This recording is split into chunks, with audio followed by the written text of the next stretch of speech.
আসসালামু আলাইকুম প্রিয় দর্শক, আশা করি সবাই ভালো আছেন। আমি আজকে আপনাদের কিছু কথা বলবো এবং কিছু জিনিস বাস্তবতা দেখাবো। যারা অবৈধভাবে বিদেশে পাড়ি জমান তাদের জন্য আসলে খুব মানে খারাপ একটা অবস্থা। যা দেখা যাচ্ছে আসলে তারা অবৈধভাবে বিদেশ যেতে লাগে, যদি সঠিক লোকের পর্যায়ে না পড়ে তাহলে এই যে এই ভাইটাকে দেখছেন, এই ভাইয়ের মতো পরিস্থিতি হতে পারে আপনাদের। সঠিক দালাল বা সঠিক লোকের যদি হাতে না পড়েন তাহলে কিন্তু আপনাদের খুব খারাপ অবস্থা হতে পারে।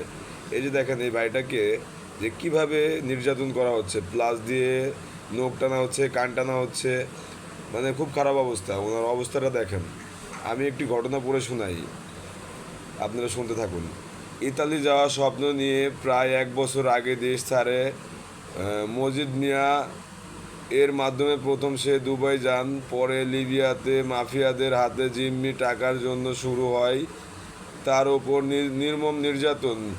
মসজিদের বাড়ি সখীপুর উপজেলার আহ, কাকরা কাকরাজান ইউনিয়নে দুর্গাপুর গ্রামে। সে ওই গ্রামের আব্দুল রশিদ বৎস মিয়ার ছেলে। জানা যায় কালিহাতী উপজেলার মরিচা গ্রামের নুরুজ্জামান নামের এক দালালের মাধ্যমে সে ইউরোপ পাড়ি জমানোর স্বপ্ন দেখেন আর কি। এই যে আপনার নুরুজ্জামান নামের এক দালালের মাধ্যমে সে ইউরোপ যাওয়ার চিন্তা ভাবনা করছিল, বা তার পরিবার থেকে তাকে দালালের মাধ্যমে বিদেশে পাঠানোর এটা করছিল, মানে পরিকল্পনা করেছিল।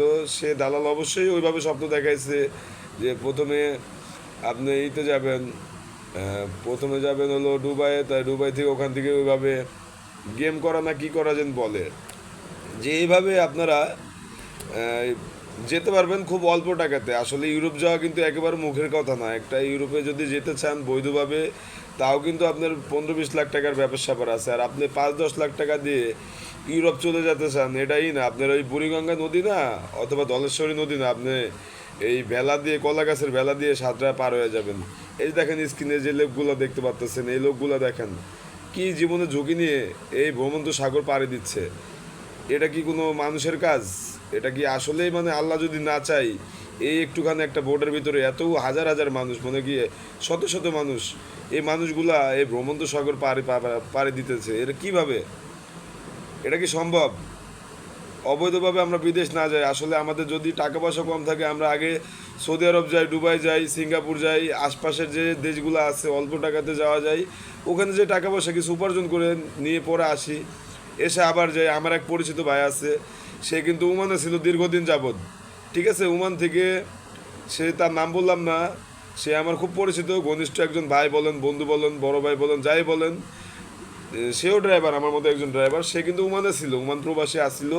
সে ওমান থেকে 4-5 বছর বিদেশ করে দেশে আসছে। দেশে আসে বৈধভাবে সে ইতালিতে গেছে, আল্লাহ কি ওনাকে নেয় নেই? তো অবৈধভাবে আমাদের বিদেশ যাওয়ার দরকার কি? এই যে মানুষগুলো দেখেন, জীবনের কোনো নিরাপত্তা নেই। এটা কি মানুষের জীবন? দেখেন মানুষের উপরে এইভাবে নির্যাতন করে, প্লাস দেয় কান টানে, এইভাবে প্লাস দেয় কান টানে, এই কান টানে, জুতা দিয়ে কানের উপরে শোয়া, তার মুখের উপরে পাড়া দিয়ে ধরে রাখে, তারপর বুকের উপরে খুঁজছে 4-5 জন মিলে, ঠিক আছে। এইভাবে যদি আপনারা বিদেশ যাইতে চান তাহলে আসলে এটা মনে হয়, আমার মনে হয় যে বোকামি, ঠিক আছে। যে জীবনের কোনো নিশ্চয়তা নাই, সে জীবনের ওই টাকা পয়সার কোনো দরকার নেই।